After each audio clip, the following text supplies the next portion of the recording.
छत्तीसगढ़ के स्वास्थ्य मंत्री टीएस सिंहदेव अब छत्तीसगढ़ के नए उप मुख्यमंत्री बनाए गए।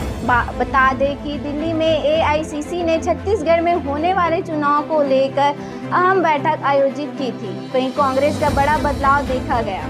वहीं विपक्षी पार्टी का लगातार बयान सामने आ रहा है। क्या कहते हैं भाजपा के प्रदेश प्रवक्ता अमित साहू? देखिए, बड़ा बदलाव तो देखने को मिल रहा है और साथ साथ कांग्रेस के भीतर एक भय देखने को भी मिल रहा है, क्योंकि बनना था तो मुख्यमंत्री, क्योंकि 2.5 साल का जो सौदा हुआ था, बन गए डेप्यूटी सीएम, उप मुख्यमंत्री। अच्छा मैनेज किया कांग्रेस पार्टी ने उनको, क्योंकि जब से इनके बीच करार हुआ था कि 2.5 साल मुख्यमंत्री माननीय मुख्यमंत्री भूपेश बघेल रहेंगे, उसके बाद माननीय मुख्यमंत्री टीएस सिंहदेव रहेंगे, ये समझौते के बाद भी अब तक उस भूमि पर, उस जमीन पर, उस मुख्यमंत्री के कुर्सी पर काबिज है माननीय मुख्यमंत्री भूपेश बघेल जी। तो ये विवाद लगातार चलते आ रहा था। इससे नाराज थे टीएस सिंहदेव जी। उनको मनाने के लिए कांग्रेस के शीर्ष नेतृत्व ने सिर्फ और सिर्फ टीएस सिंहदेव जी को एक बहुत बड़ा वाला लॉलीपॉप दिया है कि लॉलीपॉप लीजिए और 4 महीना चूसिए और ऐश करिए।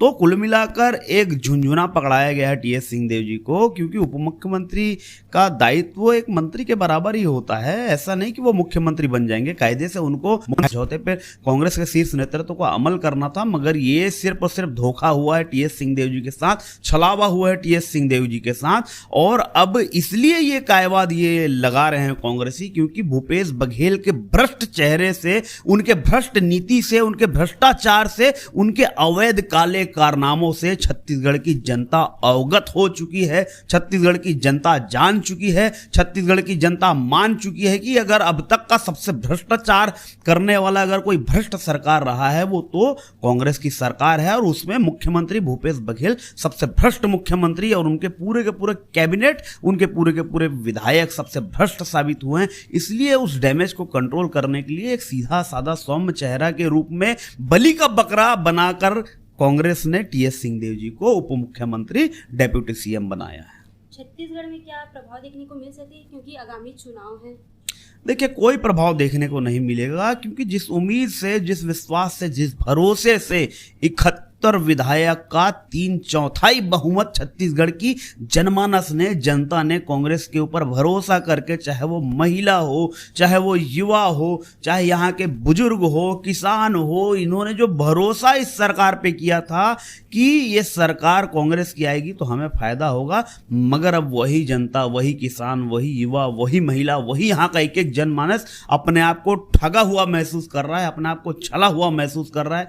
इसलिए ये उम्मीद पे पूरी की पूरी कांग्रेस जो है झूठी साबित हुई है छत्तीसगढ़ की जनता की। ये जितना भी डैमेज कंट्रोल करने की कोशिश कर ले, कोई फर्क नहीं पड़ेगा, क्योंकि छत्तीसगढ़ की जनता ने अब मन बना लिया है कि छत्तीसगढ़ को बनाने वाली भारतीय जनता पार्टी, छत्तीसगढ़ को विकसित करने वाली भारतीय जनता पार्टी और छत्तीसगढ़ का एक पूरे भारत के पायदान में उच्च स्तर पर पहुंचाने वाली जो छत्तीसगढ़ की, इस छत्तीसगढ़ महतारी की पावन भूमि को है, वो है सिर्फ और सिर्फ भारतीय जनता पार्टी। क्योंकि अगर आप सरगुजा से लेकर बस्तर तक की, राजनांदगांव से लेकर अगर आप महासमुंद तक की बात करें, जो विकास के कार्य दिख रहे हैं वो सिर्फ और सिर्फ भारतीय जनता पार्टी ने किए हैं। कांग्रेस ने तो एक नया ईंटा इस छत्तीसगढ़ महतारी की भूमि पर नहीं रखा है, उल्टा छत्तीसगढ़ महतारी के आंचल को खाली करने का काम और अपना जेब भरने का काम किया है।